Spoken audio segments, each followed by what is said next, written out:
Hello दोस्तों, इस video में हम कक्षा 7 की इंग्लिश जो कि पाठ्य पुस्तक से लिए गए एंटोनिम्स देखेंगे। यहाँ एक साथ लेसन 1 से लेकर और 3 तक है। उसके बाद में लेसन 8 तक टोटल हम इस वीडियो में करेंगे। यहाँ देखिए, फर्स्ट है सर्टेन। सर्टेन मतलब होता है निश्चित, निश्चित हो गया। और अनसर्टेन होता है अनिश्चित। तो ये बहुत ही सिंपल आपके वर्ड और उनके एंटोनिम्स हैं। इन्हीं में से एग्जाम में पूछे जाएंगे। जो चीज़ें हमें आती हैं वो तो हम आसानी से देख लेंगे, लेकिन जो हार्ड होंगे उन्हें हम कोई बढ़िया प्रोसेस से या ट्रिक से देखेंगे। यहाँ देखिए, सेकंड है पास। पास मतलब सफल होना, और उसके बाद में फेल है असफल होना। फिर है राइट। राइट मतलब सही, और रोंग। रोंग मतलब गलत। नीचे देखिए, इम्पोर्टेंट का मतलब महत्वपूर्ण होता है, और अनइम्पोर्टेंट का मतलब अमहत्वपूर्ण होता है। उसके बाद में प्रिपेयर। प्रिपेयर मतलब तैयार होना या तैयार करना, ठीक है। या अनप्रिपेयर इसका अपोजिट होगा, तैयार न करना, ठीक है। उसके बाद में देखिए, प्रॉपर। प्रॉपर होता है उचित। प्रॉपर उचित होता है, इम्प्रॉपर अनुचित होता है, इसी का अपोजिट है। नेक्स्ट देखिए, प्लेजर। प्लेजर का मतलब खुशी होता है, ठीक है। सोरो मतलब दुख होता है। तो ये बहुत ही इम्पोर्टेंट है, प्लेजर और सोरो। उसके बाद में नेसेसरी देखिए। नेसेसरी का मतलब आवश्यक होता है, और अननेसेसरी अनावश्यक होता है। तो ये भी इम्पोर्टेंट है। सेम मतलब समान होता है, और डिफरेंट मतलब भिन्न होता है या अलग होता है। तो सेम मतलब समान होता है। तो ये सिमिलर आपको आते ही होंगे। उसके बाद में देखिए, रिवार्ड। रिवार्ड मतलब पुरस्कार होता है, और पनिश मतलब सजा होता है। अब रिवार्ड का है, ये बहुत इम्पोर्टेंट है। रिवार्ड और अवार्ड दो चीज़ें होती हैं, उनमें आप डिफरेंस ज़रूर देखिएगा। यहाँ नियर। नियर मतलब पास होता है, पास में। और फार। फार मतलब दूर होता है। उसके बाद में कंटिन्यू। कंटिन्यू लगातार होता है, और डिसकंटिन्यू। डिसकंटिन्यू रुक रुक कर, ठीक है। उसके बाद में फ्रेश। फ्रेश देखिए, ताज़ा होता है। और स्टेल मतलब बासी या खराब, काफ़ी दिनों के होता है स्टेल। तो फ्रेश और स्टेल ज़रूर देख लें आप, ये बहुत ही इम्पोर्टेंट है। उसके बाद में क्लोज मतलब बंद करना होता है, और ओपन मतलब खुला। उसके बाद में डेथ। डेथ मृत्यु हो जाती है किसी की, और लाइफ मतलब जीवन होता है। डेथ का एंटोनिम होगा लाइफ। उसके बाद में पुल। पुल मतलब खींचना होता है, और पुश मतलब धक्का देना। उसके बाद में प्रोटेस्ट। प्रोटेस्ट मतलब विरोध होता है, और यहाँ सपोर्ट देना यानी कि साथ देना। फ्रंट होता है सामने, और बैक होता है पीछे। बिफोर होता है पहले, यानी कि आज से पहले। और आफ्टर होता है बाद में, यानी आज के बाद में। उसके बाद में रिमेंबर। रिमेंबर मतलब याद करना, और फॉरगेट मतलब भूल जाना। तो ये इजी है। उसके बाद में और आगे की क्लासों के जो एंटोनिम्स है वो देखेंगे। यहाँ देखिए, पेट।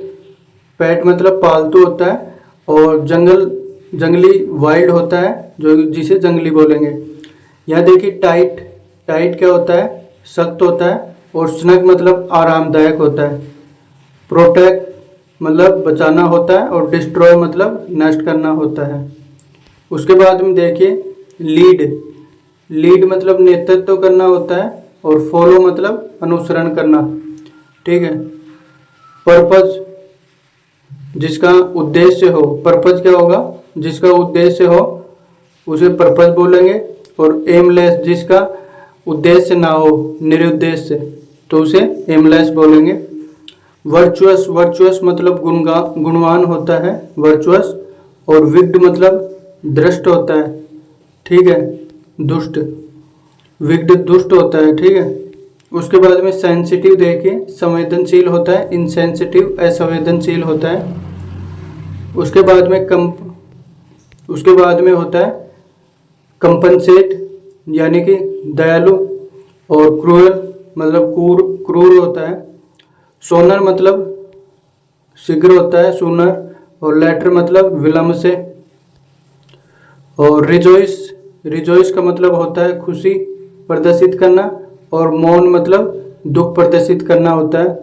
सॉलिड मतलब मजबूत होता है, और होलो मतलब खोखला होता है। ग्रेजुअल, ग्रेजुअल मतलब धीरे धीरे, और सडन मतलब अचानक। तो ये इम्पोर्टेंट है ग्रेजुअल। उसके बाद में है अवेक जागृत, और एस्लिप गहरी नींद में। अवेकन जागृत होता है। उसके बाद में देखिए हम्बल, हम्बल होता है विनम्र, और प्राउड घमंडी होता है कि मुझे आप पर प्राउड है, वो अलग चीज़ है, या प्राउड मतलब घमंड होता है। विदर्ड या शुक्र मुजना, ठीक है। थ्राइव पनपना, ये अलग चीज़ है, इसका देख लेना आप, ठीक है। इसका और भी आप सही ढंग से देखना। इम्पर्टेनेंस, इम्पर्टेनेंस मतलब रूखा होता है, और पोलाइटनेस विनम्र होता है कि कोई रूखा है आपके प्रति और कोई विनम्र है। फॉर्चून मतलब सौभाग्य होता है, और मिसफॉर्चून दुर्भाग्य होता है, ठीक है। फॉर्चून और मिसफॉर्चून। टेम्परेरी का अस्थायी होता है, परमानेंट का स्थायी होता है। उसके बाद में इनहेल, इनहेल का श्वास लेना होता है, एक्सहेल का श्वास छोड़ना होता है। उसके बाद में सुपीरियर, सुपीरियर का उच्च भाव होता है, इन्फीरियर का निम्न भाव होता है। उसके बाद में हर्ड सुना हुआ होता है, और अनहर्ड अनसुना होता है। नेक्स्ट देखिए एंजल का होता है देवदूत, और मॉन्स्टर का होता है दानव। ये आप जरूर एक बार तो रिवाइज जरूर करें, ताकि एग्जाम में सीधे आए तो आप कर पाओ। ईज आराम से, और डिस्कम्फोर्ट असहजता। उसके बाद में नेक्स्ट और भी चैप्टर के देखेंगे हम। यहाँ देखिए वर्ड है, उसका मीनिंग है, और यहाँ अपोजिट वर्ड का और उसका मीनिंग है।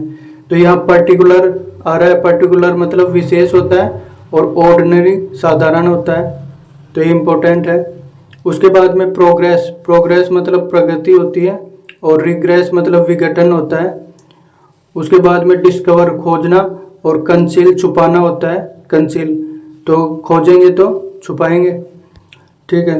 इमीडिएट, इमीडिएट का क्या होगा, तुरंत या तत्काल होगा इमीडिएट का। और डिले मतलब देरी करना। एस्केप मतलब बचकर निकलना, और कैप्चर मतलब पकड़ जाना, ठीक है। उसके बाद में देखिए ऑब्वियस, ऑब्वियस का होगा स्पष्ट। ऑब्सक्यूर होता है जटिल, या फिर जो धुंधला हो, अस्पष्ट हो। तो ये सबसे इम्पोर्टेंट यही है, ठीक है। इसके स्टार लगा लो।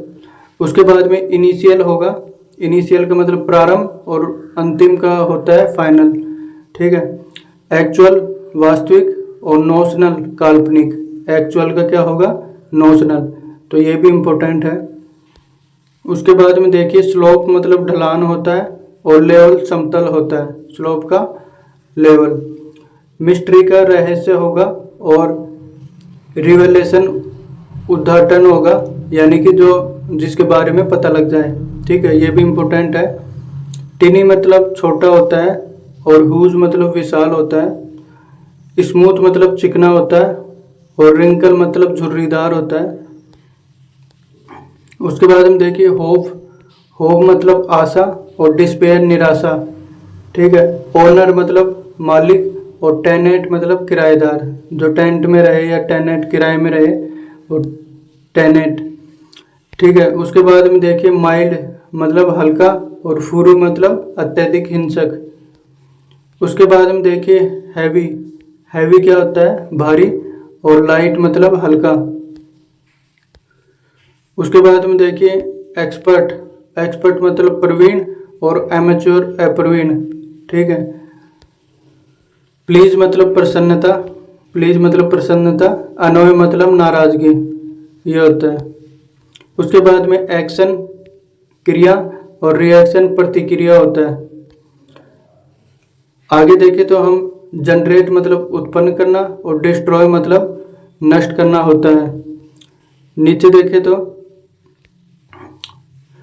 डिस्ट्रॉय हो गए तो डैमेज नुकसान करना, और रिपेयर मरम्मत करना होता है। अलाउ मतलब अनुमति देना, और प्रिवेंट मतलब रोकना। उसके बाद हम देखिए और भी चैप्टरों के हैं, ये शायद 7वां और 8वां चैप्टर है। यहाँ देखिए अटैच मतलब जोड़ना, रिमूव मतलब हटाना, एक्सपेंड मतलब विस्तार करना, श्रिंक मतलब सिकुड़ना, फोल्ड अप मतलब मुड़ा हुआ, अनफोल्ड मतलब फैला हुआ।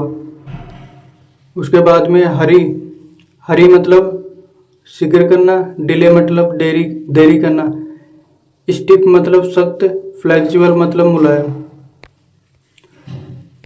उसके बाद हम देखिए कंजर्व संरक्षित करना और स्क्वेंडर गंवाना, रेस्पेक्ट मतलब आज्ञा मानना और कंटेम्प्ट अवज्ञा करना, वॉच मतलब निगरानी करना और इग्नोर मतलब नज़रअंदाज करना। उसके बाद हम देखें हिस्टोरिकल ऐतिहासिक और कॉन्टेम्प्रेरी समकालीन, एग्रीमेंट सहमति, डिस्प्यूट असहमति, एडमायर प्रशंसा करना, डेस्पायर घृणा करना, एक्सेप्ट स्वीकार करना, रिजेक्ट अस्वीकार करना, एक्यूमुलेट इकट्ठा करना और स्कैटर बिखेरना, एक्यूमुलेट इकट्ठा करना। उसके बाद में अटैक आक्रमण करना और डिफेंड रक्षा करना, अपीयर प्रकट होना, वेनिस ओझल होना, ऑटोक्रेसी यह है एक तंत्र, डेमोक्रेसी लोकतंत्र, एंशियंट प्राचीन, मॉडर्न आधुनिक। तो इस तरह से हमने ये सारे वर्ड्स कर लिए हैं। और भी ऐसे ही क्लास वाइज आपको चैप्टर वाइज एंटोनिम्स चाहिए तो हमारे चैनल को ज़रूर सब्सक्राइब करें। धन्यवाद।